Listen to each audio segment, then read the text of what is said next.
안녕하세요. 오늘 또 우리를 초대하시는 하나님께 바르게 믿음으로 응답하면서 감사와 기쁨의 삶으로 나아가는 우리 모두가 되시기를 바랍니다. 쉽고도 정확하게 알차고 재미있게 하나님의 말씀을 가슴 깊이 새기는 시간, 소문난 성경교실의 김영근 목사입니다.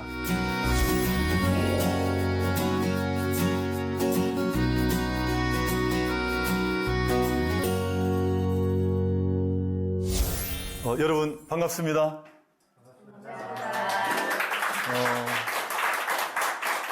오늘 제가 특별히 심우하고 있는 대구의 만민교회에서 소문난 성경교실을 진행하게 되었습니다. 우리 슬기로운 신학 이야기를 통해서 달려온 지가 벌써 16번의 시간을 달려왔고, 제가 그동안 신론과 또 성령론 그리고 교회론과 종말론을 통해서 16번의 긴 시간을 달려왔습니다. 오늘은 이 전체를 정리하는, 특별히 첫 번째 시간은, 오늘 이 시간은 신론에 관한 이야기를 정리하는 시간으로 함께 가지도록 하겠습니다.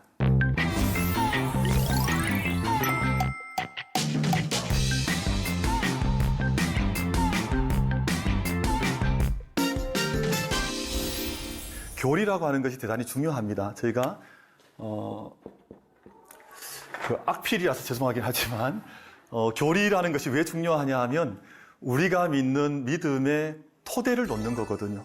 그러니까 집을 짓는데 토대도 세우지 않고 기본도 없이 집을 막 세울 수 없는 것처럼 신앙의 집을 세워나갈 때 교리를 통해서 우리 믿음의 토대를 쌓고, 그리고 믿음의 뼈대를 튼튼하게 하는 것이기 때문에 교리는 반드시 알아야 하고, 그리고 우리가 신앙생활 하다 보면 원치 않는 이단들을 많이 만나게 됩니다. 사실은 잘못된 신앙을 이야기하는 사람들, 또 신앙을 넘어지게 하는 많은 이야기들이 많기 때문에 교리 또 신학을 통해서 우리가 이 세상의 어떤 바람에도 흔들리지 않는 튼튼한 신앙의 집을 교리를 통해서 함께 지어갈 수가 있습니다. 그리고 또 한 가지 중요한 것은, 저희는 우리의 신앙만을 잘 간직하는 사람들은 아니고 우리 자녀들에게 믿음의 세대를 전승하는 사람들이거든요. 그래서 우리가 알고 있는 하나님, 우리가 만났던 하나님을 잘 정리해서 우리 자녀들에게 전승하는 것, 또 전수해 나가는 것, 그래서 믿음의 세대가 이어져 가게 하기 위해서 뭐가 필요하다고요? 어떻게 하셨습니까? 교리가 꼭 필요하다.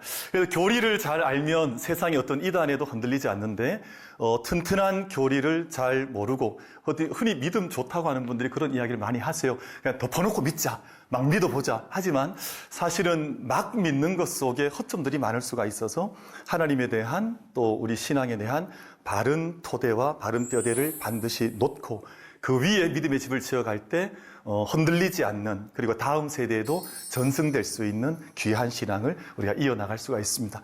저희가 이제 지금까지 이제 16주를 저희가 달려왔는데, 이제 오늘은 저희가 첫 번째 시간에서 네 번째 시간까지 했던 신론에 대해서 함께 마지막 총정리를 이제 집중적으로 간략하게 한번 해보고자 합니다. 우리 기독교 신앙은 이제 하나님에 대한 신앙을 고백하는데, 이게 목적이 우리 믿음의 대상이 분명한 것이거든요. 그래서 저희는 우리가 믿는 하나님을 우리가 고백을 하는데, 그 하나님을 고백할 때 우리 기독교의 신관, 하나님에 대한 고백을 삼위일체론이라고 이야기를 하고 있습니다. 그래서 삼위일체론이라고 하는 이 믿음의 고백을 어떤 분들은 좀 가볍게 여기는 분들도 있긴 하지만, 사실은 이 고백이 얼마나 중요한 고백인지 모릅니다. 그래서 어떤 분들이 질문할 수 있죠.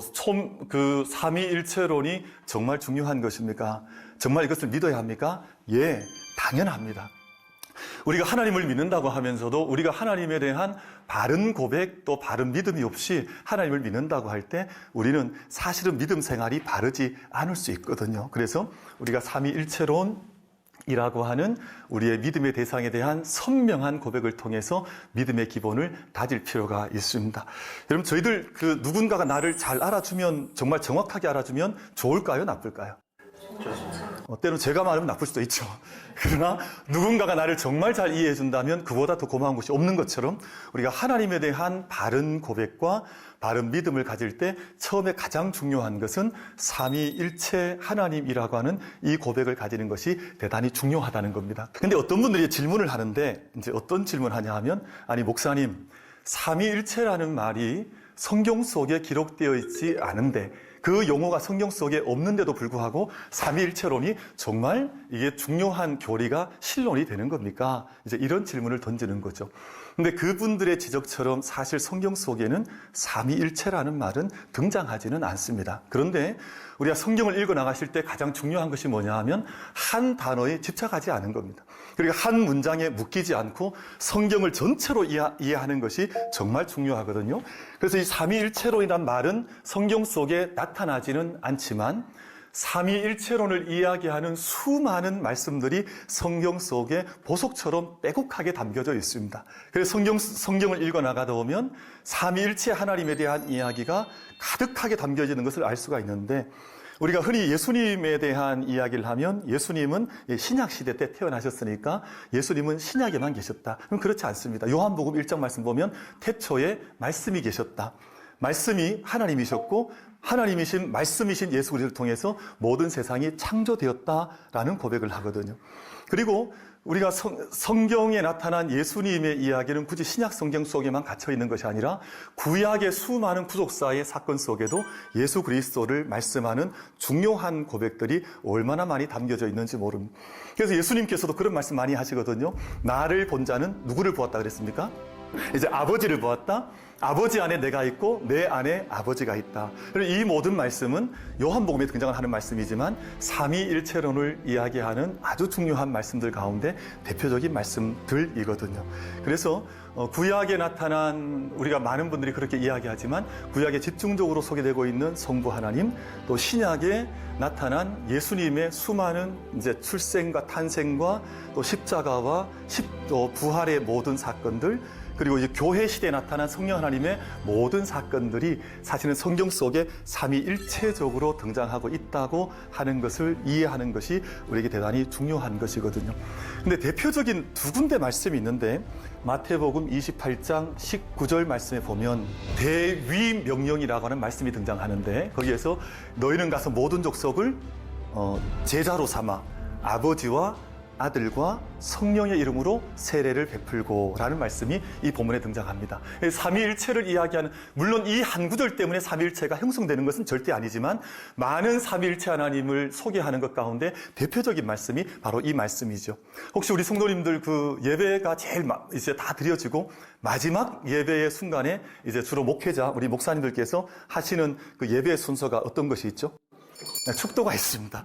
축도에 관한 말씀은 고린도 후서 13장 13절에 등장을 하는데, 거기 보면 예수 그리스도의 은혜와 아버지 하나님의 사랑과 성령의 교통하심이 너희 무리와 항상 함께 있을지어다 라고 말씀하거든요.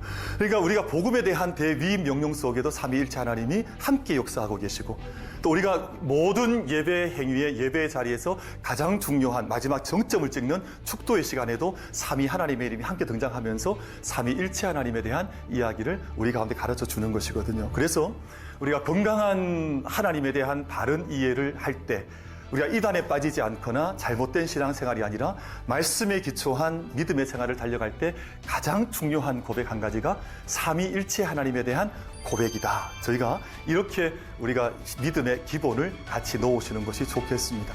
근데 성경에서만, 그러니까 이제 그 첫 번째는 삼위일체 하나님에 대한 이야기가 이 성경에서만 강조하고 있는 것은 아니고, 우리가 수많은 교리들 안에서도 이 삼위일체 하나님에 대한 정확한 진술들을 하고 있거든요. 특별히 325년 그리고 381년에 니케아 공회라고 하는 회의에서, 니케아 공회에 오늘 악필이라서 죄송합니다. 이해해 주시고, 그 다음에 381년에 콘스탄티노플이라고 하는 공의회에서 당시의 교리를 확정하던 시기였는데 정말 온 세계 교회가 함께 모였습니다. 그 당시 아프리카, 또 아시아, 또 유럽의 교회까지 함께 모여서 하여튼 어쨌든 흩어져 있던 모든 교회가 함께 모여서 교회 회의를 진행을 했습니다. 근데 그때 325년 니케아 공회에서는 사실은 성령 하나님에 대한 논의는 조금 이제 좀 희박했고, 당시에 중요하고 급했던 것은 우리 그리스도에 대한 문제였습니다. 예수님이 어떤 분이시냐? 예수님이 하나님과 동일하신 분이냐? 아니면 예수님이 하나님보다 좀 못하신 저급하신 신이냐? 뭐 이런 논쟁이 대단히 많았습니다. 근데 그때 325년에 니케아 공의회 381년에 콘스탄티노플 공의회를 통해서 이제 삼위일체 하나님에 대한 논의가 정리가 되었습니다. 물론 이때 완벽하게 정리가 되었던 것은 아니고 그 위에 13세기 또 15세기, 6세기를 오면서 마지막 플로렌스 공의회라고 하는 중세 공의회를 통해서 삼위일체 하나님에 대한 논의가 이제 완전히 정리되는. 근데 우리 사랑하는 성도 여러분, 생각해 보시면 교회 회의를 가볍게 여기시면 안 됩니다. 우리 교회는, 우리 작게는 뭐 재직회, 또 당회, 또 공동이해가 있지만 모든 교회들이 함께 모여서 하나님의 뜻을 찾아가는 중요한 회의를 공의회라고 하는 것이거든요. 근데 이런 공의회를 통해서 하나님께서 우리 가운데 계시해 주신 뜻을 찾는 사람들을 통해서 정말 중요한 교리들이 확정이 되었다 하는 것입니다. 그래서 이러한 신조들을 통해서도 삼위일체 하나님에 대한 이론들이 이렇게 지지를 받고 있다, 또 확증되었다, 이렇게 이해하시면 되겠습니다. 어떻게 잘 따라오고 계신가요? 네. 눈빛을 보니까 잘 따라오고 계신 것 같습니다. 근데 한 가지 더 중요한 것이 있는데, 삼위일체 하나님에 대한 이해를 저희가 이제 깊게 할 때 우리 성도님들과 교회를 좀 볼 필요가 있습니다. 그럼 우리 교회 공동체와 우리 모든 성도님들은 삼위일체 하나님을 늘 경험하며 살아가거든요. 때로는 성부 하나님을 고백하는, 하나님께 영광을 돌리고 이 모든 영광이 하나님께 돌아가야 되지 않느냐 하고 강력하게 성부 하나님을 경험하는 성도들이 있습니다. 그리고 어떤 이들은 성자 예수님에 대한 구속과 그분의 십자가의 사랑과 그분의 부활의 능력이 너무 절절하게 다가와서 내 마음속에 예수님께 살아계십니다, 이 고백을 하는 분들이 있습니다. 그리고 어떤 분들은 성령의 충만함을 입어서 그렇게 절망에 빠져 있던 성도 한 사람이 이제 희망의 사람으로 바뀌어지고, 옛날 그 악했던 습관에서 벗어나지 못했던 사람이 성령 충만을 받고 나면 완전히 새 사람이 되어서 그 옛날 제자에서 사도로 바뀌었던 사람들처럼 그렇게 살아가거든요. 근데 이 모든 삼위일체 하나님을 경험했던 수많은 이야기들이 우리 경험 속으로 다가와 있습니다. 아마 여기 계신 우리 권사님들, 아마 우리 집사님들께서도 아마 그런 경험들, 나는 아버지를 경험했습니다, 또는 나는 예수님이 내 마음속에 살아계십니다, 또는 나는 성령을 경험했습니다 하는 그런 고백들이 저희들 안에 있을 거라고요. 근데 이제 문제는 우리가 이런 성경에서 말씀을 하고, 그리고 모든 교리가 함께 증언을 하고, 그리고 교회 안에 살아있는 신앙의 고백을 함에도 불구하고 이 세상에 참 안타깝게도 이 세상에 정통 바른 온전한 교회도 있지만 사실은 건강하지 않은 믿음의 삶을 살아가는 이단들 또는 사이비들도 있다는 겁니다. 그래서 이 삼위일체 하나님을 좀 오해하며 살아가는 사람들이 많아요. 그래서 이 삼위일체 하나님, 즉 이제 성부 하나님과 그리고 성자 예수 그리스도와 성령 하나님을 동일하게 한 일체로 제가 이해를 해야 되는데, 우리 오랜 세월 동안 삼위 하나님에 대한 오해를 하는 사람들이 많았습니다. 이 어떤 오해가 많았냐 하면 성부 하나님이 가장 높으시다. 우리 교회에서 그런 오해가 많아. 우리 보통 꼬맹이들한테 물어보죠. 우리 교회에서 가장 높은 분이 누구야? 이러면 누구라고 대답할까요? 답을 지금 힘들게 하고 계신데, 그런 거죠. 예를 들면 그런 것인데, 어떤 사람들은 성부 하나님이 가장 높으신 분, 그 밑에 성자 예수님이나 성령 하나님은 그 밑에 계신 분, 이걸 이제 전문적인 신학적 용어로 종속론, 서브오디네이셔니즘이라고 부르거든요. 그래서 성부 하나님께 종속되었다. 또 어떤 분들은 양태론이라고 하는 것을 믿는 사람들이 있습니다. 이게 양태론은 모달리즘이라고 하는 이제 말을 쓰는데, 이 양태론, 조금 전에 말씀드렸던 것이 종속론이었고, 두 번째가 양태론입니다. 그 다음에 이제 삼신론이라고 하는 걸 살피려고 하는데, 이 세 가지가 대표적인 삼위일체적인 오해를 하고 있는 잘못된 생각들이라는 거예요. 이게 아까 말씀드린 것처럼 이제 성부께 종속되었다.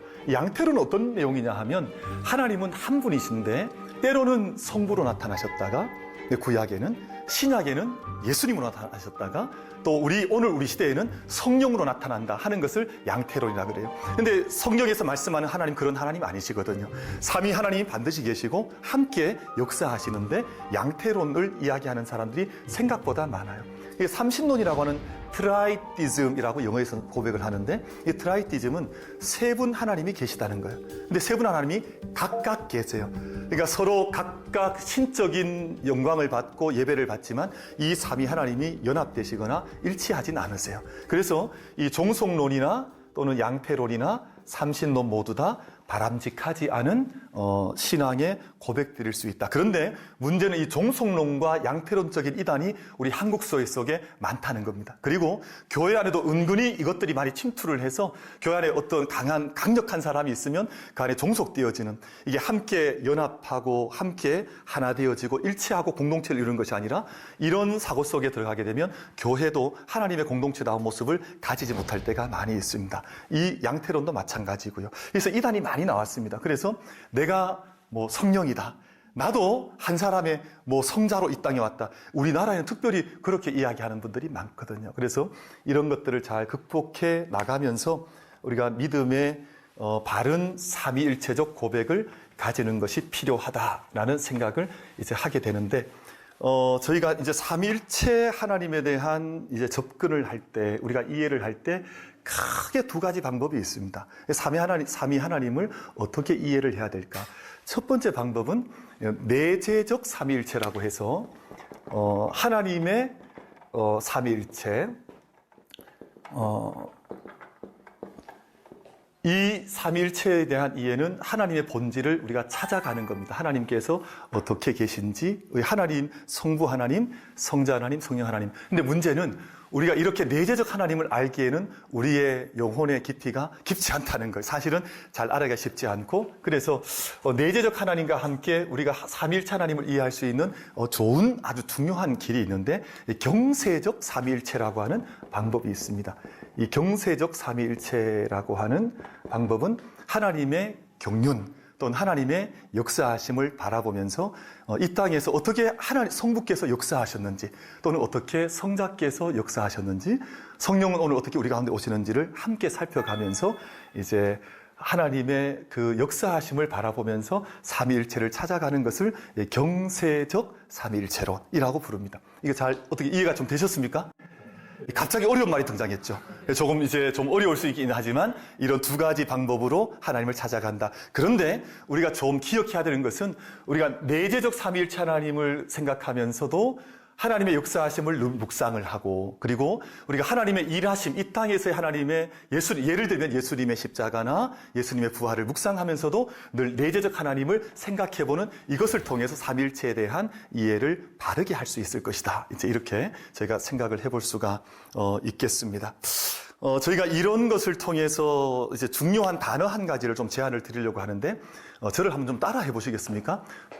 잘 따라 하셔야 됩니다. 페레코레시스. 이 단어가 이제 삼위일체 하나님을 설명하는 중요한 단어이거든요.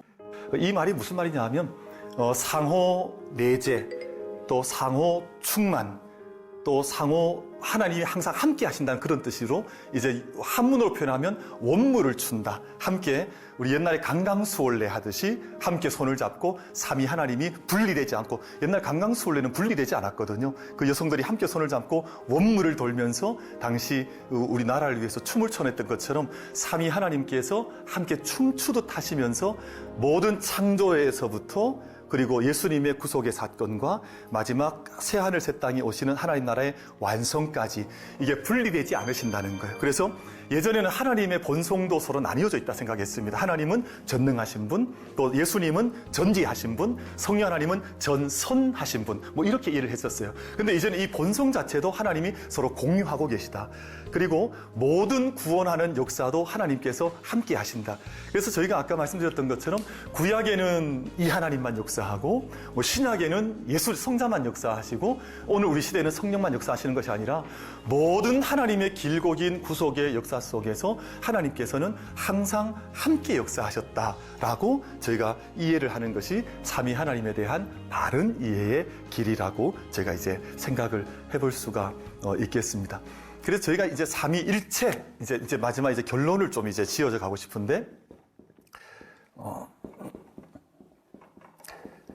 삼위일체, 우리 같이 한번 읽어보실까요? 삼위일체. 삼위일체. 우리가 세 분이 함께 계신다는 것은 이해하기가 그렇게 어렵지 않습니다. 근데 문제는 우리 한국교회 성도님들이 늘 이제 조금은 좀 어려워하는 대목이 어디냐 하면, 이건 다 목사님들도 어려워하시고 다 어려워하시는 것 같아요. 이 일체라는 말을 늘 어려워하세요. 왜냐하면 우리가 이걸 어떻게 이해하냐 하면 3과 1이 같다고 생각을 하는 거예요. 근데 우리 한번 여쭤볼게요. 3과 1이 같습니까? 다릅니까? 그렇죠. 우리는 역시 똑똑하신 분들 같아요. 이게 다르거든요. 그러니까 이해가 잘 되지 않는 거예요. 아니, 3과 1이 다른데 어떻게 같을 수가 있느냐. 근데 이때 1이라는 말은 숫자로서 사용하는 어떤 넘버의 개념이 아니라 캐큘레이팅 하는 넘버의 개념이 아니라 함께 하나 되셔서 함께 공동체로 함께 하셔서 모든 존재와 또 모든 구속하시는 역사와 온 땅을 구속하시는 그 모든 일에 하나님께서 늘 함께 하신다 하는 뜻이거든요. 그래서 성부 하나님 또 성자 예수 그리스도 성령 하나님을 제가 어느 한쪽만 이렇게 강조하는 그런 이단들이 많거든요, 사실은. 그래서 세 분 하나님이 항상 인격적으로 우리와 함께 하시고 세 분 다 동일한 인격이시면서 우리 가운데 함께 하신다라는 믿음을 고백해 나갈 때 항상 그 역사를 붙들 때 바른 삼위일체론의 이해를 하는 것이다. 이 정도 말씀을 드릴 수가 있을 것 같습니다. 지금까지 삼위일체론에 대한 이야기들을 함께 나누셨습니다. 참여해 주셔서 감사드리고 아마 질문이 있으실 수도 있는데 질문하실 분 계시겠습니까? 예, 권사님. 네, 목사님 오늘 은혜로운 말씀 강의 너무 감사드립니다. 질문은 제가 듣기로는 구약은 성부의 시대, 신약은 성자의 시대, 그 후 교회는 성령의 시대라는 말을 종종 듣습니다. 이렇게 시대에 따라서 하나님께서 다양하게 역사하셨다는 것은 이 주장은 바람직한 것일까요? 네. 예, 권사님 질문 감사합니다.